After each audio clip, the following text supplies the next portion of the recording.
I'm Julie Zenner along with Dennis Anderson, and here's what's coming up on the first Almanac North program of 2016. Well, it was a historic week for our first guest as Emily Larson became Duluth's first female mayor, and she is in studio tonight. We'll review the year 2015 with a panel of business experts and find out what they expect from the local economy in 2016. And we'll have the business headlines and then take a look back at a politician who is making big news 25 years ago. It's all coming up on the first show of Almanac North in 2016.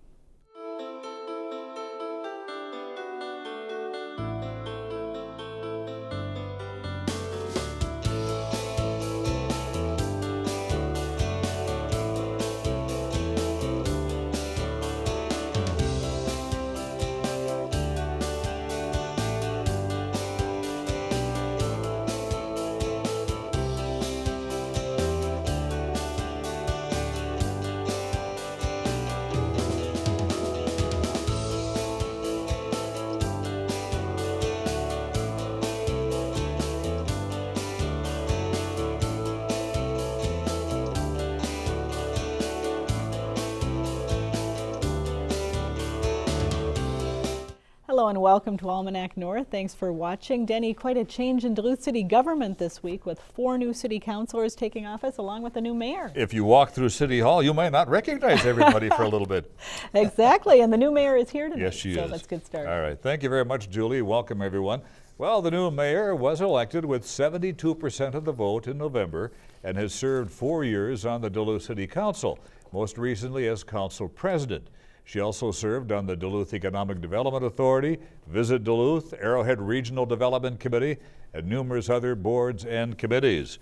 And joining us now for the very first time as Mayor of Duluth is Emily Larson. Thank and you. welcome, Mayor Larson. Thank you. Very nice to be here. Good to see How you. does it feel? Are you getting used to it yet? I guess this is a big question. Takes some getting used to. Yes, feels great. It's been a wonderful week. Very busy. I mean, right off the bat, went to St. Louis County to meet with our commissioners and extend my thanks for the good work that they do, and just kind of went from there until I left the office about 6 p.m. tonight. What's a real quick typical day for you? If you could. I don't know if there is one. Nothing? Yes. Okay. But, first of all, I have a great staff. We have a great staff at the City of Duluth. Yeah. So right off the bat, people have information for me ready to go for that first meeting, that first call, whatever's happening. So this week, again, St. Louis County, I did a proclamation regarding human trafficking, which was a really wonderful event. Met with our legislators and the new city council to talk about bonding and the legislative session. And so it just has been wonderful. Very busy, very good. I've always wondered if the first mayor's day in office or the first day of office for the president is, okay, you sit down and then you say, now what do I do? Now what? Well, you kind of do. And here's what's nice. So the transition does start at noon on Monday. And Sure. and then, of course, we had this wonderful event, the inaugural event, which Julie did a great job helping us run that event. And that's not until 6. So you have these few hours in the middle. It's actually really nice because you get a few hours to think about how this is going to go and relax, and then move into this big event where hundreds of people are and really find a way to enjoy it. And there were hundreds of people there, and your speech Monday night was very well received. How much pressure was there on you to kind of hit it out of the park?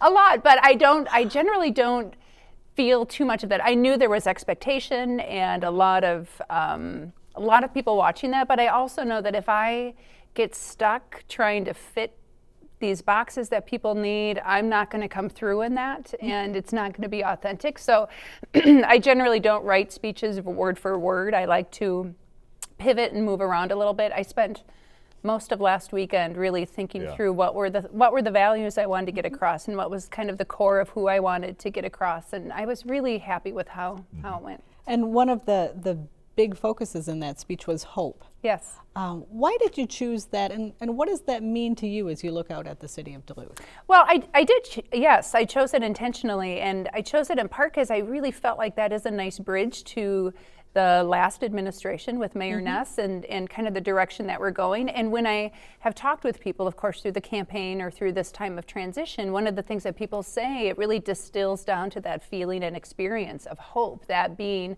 a very different kind of value that's felt throughout the city, that's transformative. So it really does, when people do feel hopeful, they are engaged in the community and all these other things that I talked about with hope. But it was very intentional to spend time there because we have really hard work to do as we move forward too. You know, we have streets, of course, and we have all these other things, very real challenges.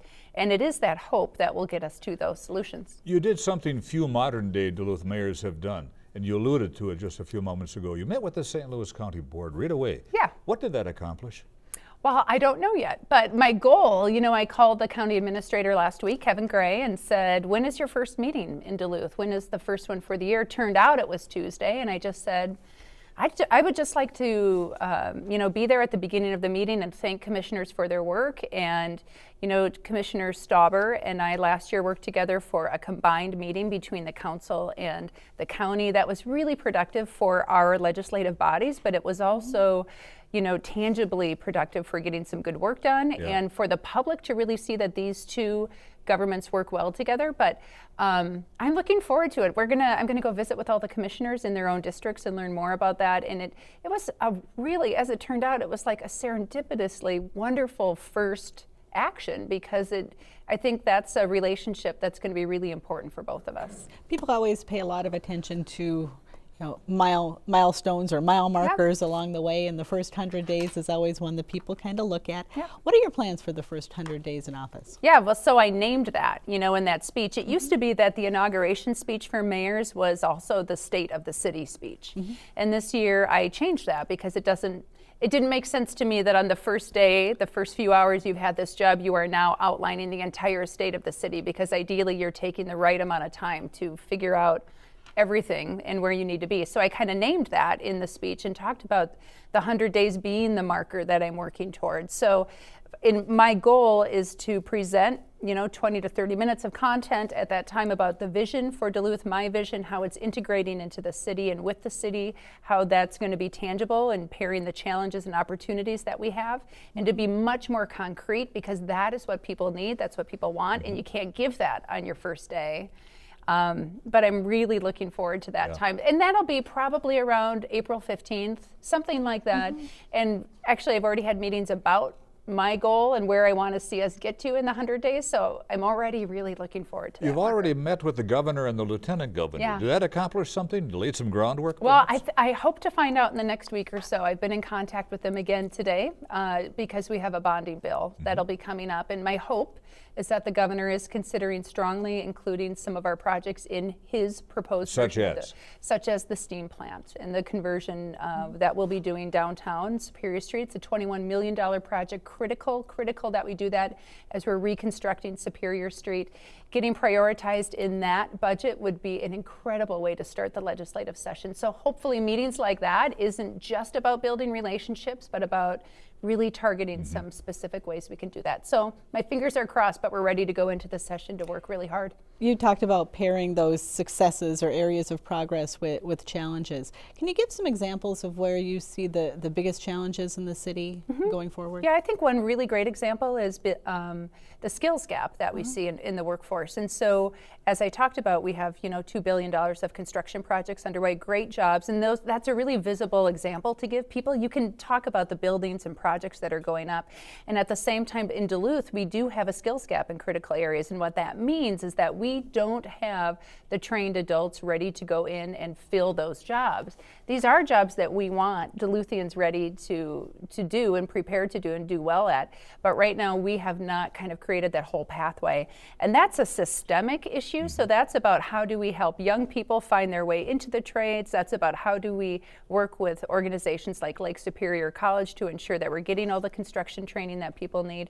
So that's one of those, you create a path to get there. You don't just solve it by bringing more people into your community or all of a sudden offering a course. It's really designing a pathway so that we can fill that gap. And you've been working with Duluth at Work for a number of years, and so are some of the skills or strategies that you did in that position going to carry forward? Yeah, I would think so. I mean, it's funny because when I talk about workforce, I can geek out on it forever. I love it, and the you know, the Workforce Investment Act and the Workforce Opportunity Act. I mean, I can get into all the details of that, and that's one of the reasons I'm really excited about this job, because it's always, for me, it's always been the mechanics of the job. And I know before the program started, we were as guests all talking, and I do know that the role of the mayor of Duluth is highly visible, and there is a lot that comes with that. To me, it's always been about the mechanics of the work and how do we really identify specific strategies and get things done. And workforce, our area of workforce is going to be great. Speaking of work, are you personally involved in the search for a new police chief, and how is that going? Great question. You know, I was hoping, so next week is my second full week of work, and I was hoping it would be next week, it may be the week after.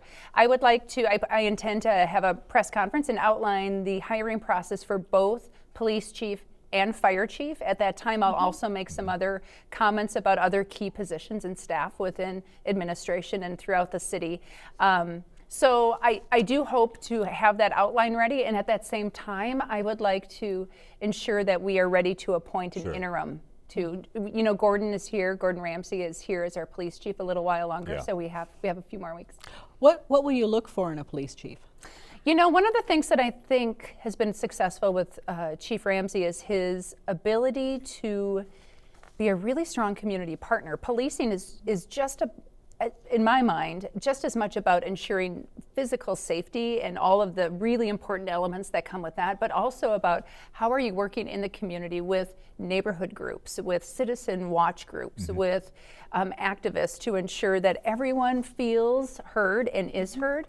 That's actually a really special skill that Gordon has, and it is one that I will be seeking in our next police chief. And you've got a new council, a lot of young members of the council. And energetic and really sharp and smart. I just had my first meeting with them last night. They are going to be really, really great to work with. All right, very Very, fine. very interesting. One more thing, are you getting tired of always being introduced as the first female mayor? No, you know, it's funny, someone was asking me that. And, you know, people connect to this work in different ways. And I, you know, no. Because it's an important milestone that this community has come to together. And when I hear that, I know that that is important to the person who's talking about it in that way. So it's great. It's really great. Mayor Emily Larson, thank you very much. We'll see you again, I'm sure. Thanks.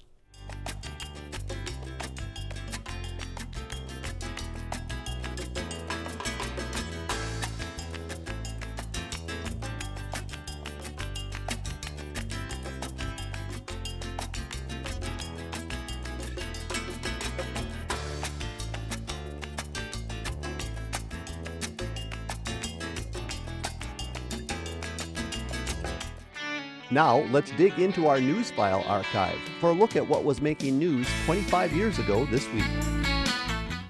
With former Senator and Vice President Walter Mondale at his side, Wellstone took the oath of office on a turn-of-the-century family Bible. So help you God. I do. Congratulations. Afterwards, he greeted reporters on his old green bus that was parked outside the Senate. Then more of the kind of controversy that seemed to follow Wellstone. During his ceremonial reenactment of the swearing-in, at which microphones were not allowed, Wellstone gave to Vice President Dan Quayle a tape of a Marshall, Minnesota town meeting on the Persian Gulf, and he urged the Vice President to avoid the use of force. Quayle asked Wellstone in turn to support the President during the crisis. Afterwards, Wellstone said he's only representing the people he was elected to serve. I wouldn't have felt right not taking advantage of this opportunity to give him this tape of this town meeting, because I really believe that if he would listen to it, he would understand that people are not persuaded. For Late Edition, Kevin DiLorenzo, KDLH News.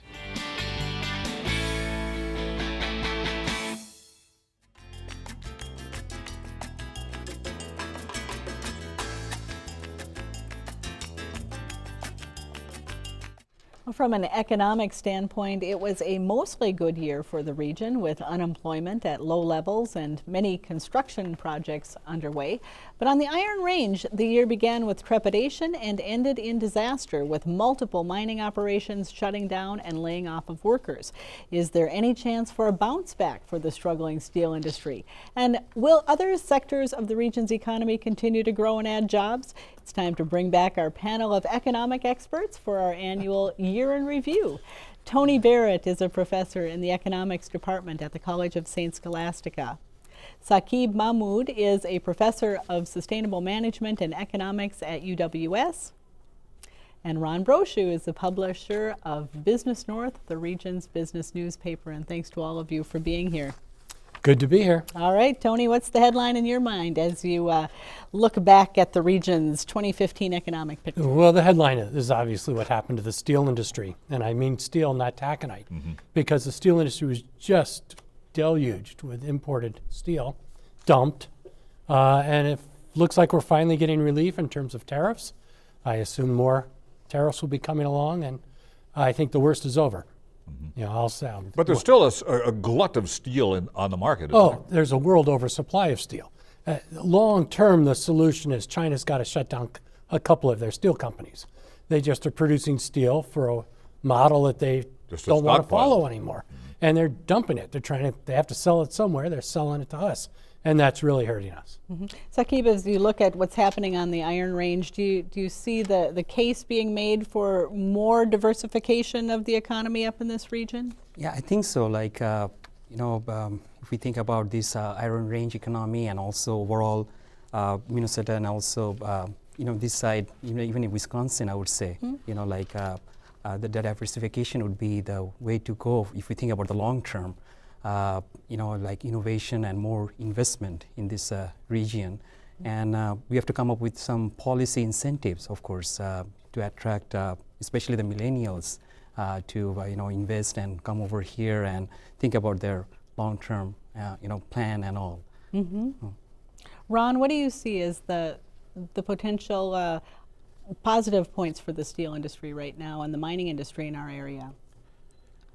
I think, maybe this will help drive them to innovate a little more, maybe work a little harder to be producing higher iron content pellets and move forward into the future. Yeah. Maybe start serving mini mills as much as they serve blast furnaces and broaden their ability to market their products. Almost a third, about 29% of all finished steel sold in the United States was made in foreign steel plants. Is Washington doing anything to help? Very slowly, very slowly. I mean, dumping is considered illegal. There's supposed to be tariffs, and one got imposed, I guess, last week, 227%. That tells you how much of a price discount the consumers are getting, which is great, I guess, if you're consuming steel. But our steel companies can't compete with that. You just can't compete. And if our steel companies can't compete, then that hurts us here with the taconite ore. So will these increased sanctions turn things around in 2016? I would think so, yes. Sakib, you've been involved with the Regional Economic Indicators Forum and the report that recently came out.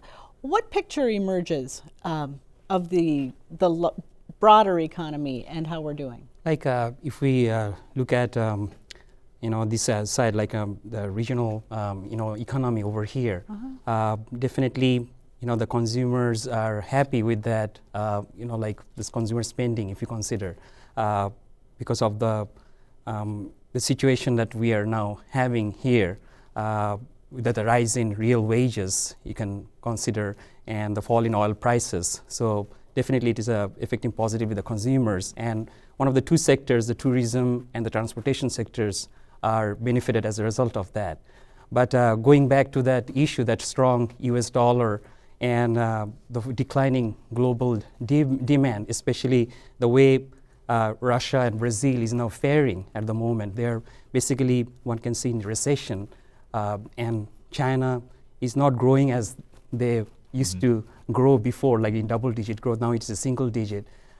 We can imagine like our mining industry will continue to bit of like suffer as a result of that, and I agree with what John was mentioning here about what the anti-dumping issues and all, and if there's some government policies, we might be able to rectify the situation a bit of like protectionism, you can say that, policies.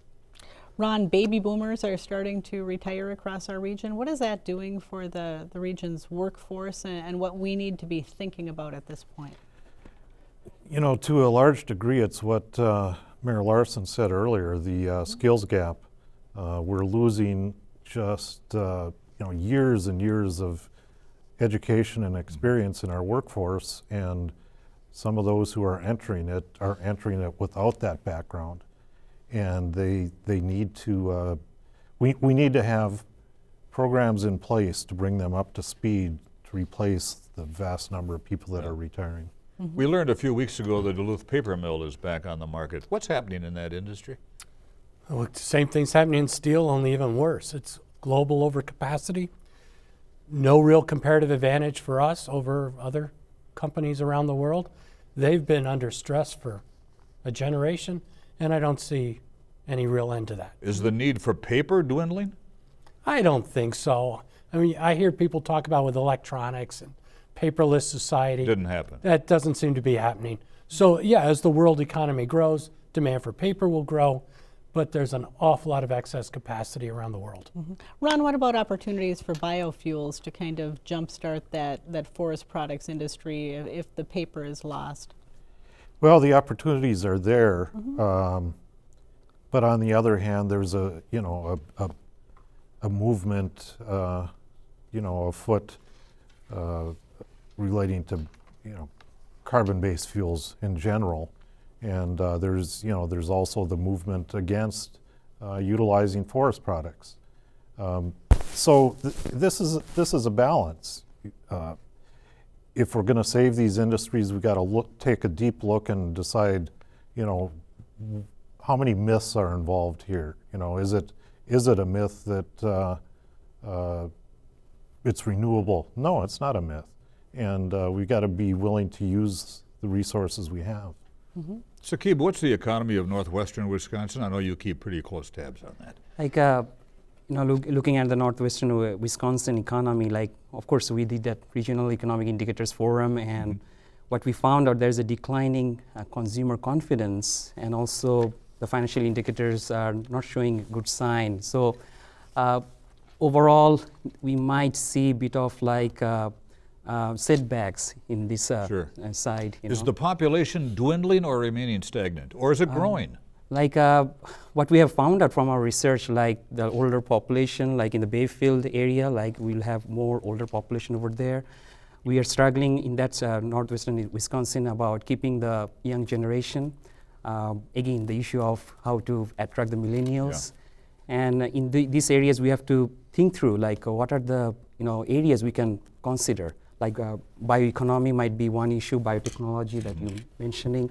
And of course, the IT sector, we can also consider that. The data is like if we have broadband services in those areas, maybe people can think about, self-employed, they can start doing some work even if they're unemployed, and even the young generation might be interested to use that opportunity.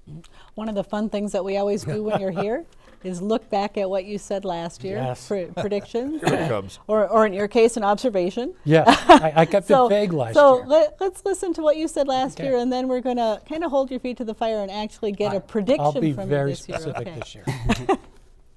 I think the biggest problem facing Duluth is the lack of good wage jobs for the working class and middle class. And I think that's nationwide. Our economy is the healthiest and strongest in the world, but 60-70% of the population isn't getting their share. I'll stand by that, but that's a long-term problem. So for this year, the worst is over for the Iron Range, but I don't know how good it's going to get. This isn't much of a brave prediction. I don't think we'll see any production out of SR Steel this year. But when it comes on, if there's not greater demand for taconite, when it opens, another mine might close down.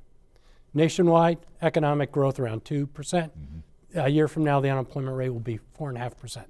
You're sticking your neck out. Yeah, well, I'm pretty much an optimistic kind of guy. All right. Ron, let's listen to what you had to say last year. When ESSER comes online, and I don't think that'll be this year as they predicted, but maybe a year after, but that will change a lot of things. They'll be the low-cost producer and have some advantages. And sounds like you two are in cahoots a little we bit. Did not talk. We did not talk. Sorry, Ron.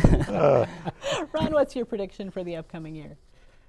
I think because of the mining issues and the slowness of resolving them, that we'll get off to a slow start. It may pick up. There are some other things that I think will slow things down, and that, being the pipeline construction, which is delayed and delayed, and these projects create the need for many engineers and white-collar type jobs, professional jobs.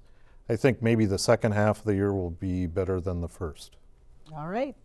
And Sakib? If we think about the inflation will remain low, and Federal Reserve usually say that if it goes the 2% and above, they will try to get involved and increase the interest rate. But I don't think it will. It will. If it happens, it will happen at the later part of the year. All right, you nailed it. I want you picking my Well, I Powerball guess number. Yeah, nicely done. It's like the prediction was correct in a way. What's your prediction for the upcoming year? If I go back to that, the comment that I made over last year, like this year, there are group of economists in the Federal Reserve. They're thinking like the interest rate will go up at least 4 times. I don't think so. It might be maximum 2 times the federal funds rate I'm talking about, and overall the U.S. economy will do moderately well. The regional economy, if you ask me, there might be some setbacks. As John and Ron was mentioning about those issues, especially affecting our steel and mining industry. So this is what I would say about this year. And no one was brave enough to predict who's going to win the White House. So anyway. That's really sticking your neck out. Right. Gentlemen, thank you so much for coming in. Always fun to have you. Thank you. Thank you. Thanks, guys. Thank you.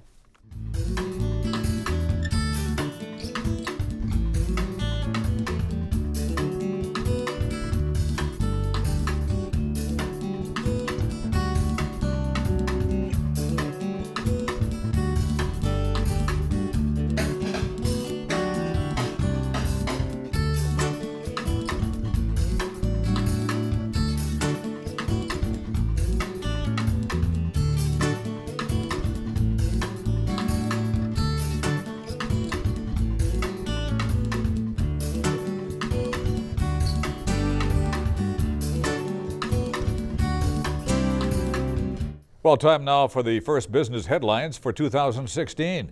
Magnetation will temporarily halt production at its Beauvais plant beginning January 18th. Chief Executive Larry Layton said the company had to reduce pellet production to match current demand, which has declined in tandem with lower steel demand.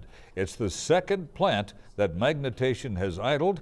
In February, the company indefinitely closed its Keewatin plant.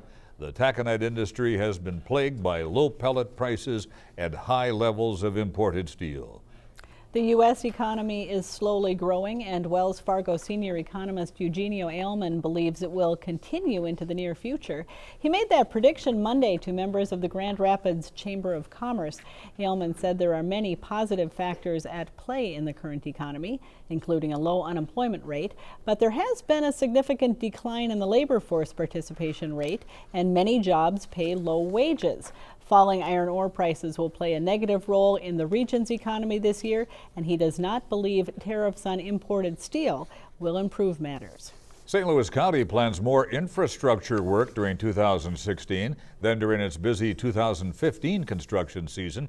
Projects valued at more than $80 million are in the works, making it the 5th consecutive year of investment in the county's 3,000 miles of roads and 600 bridges.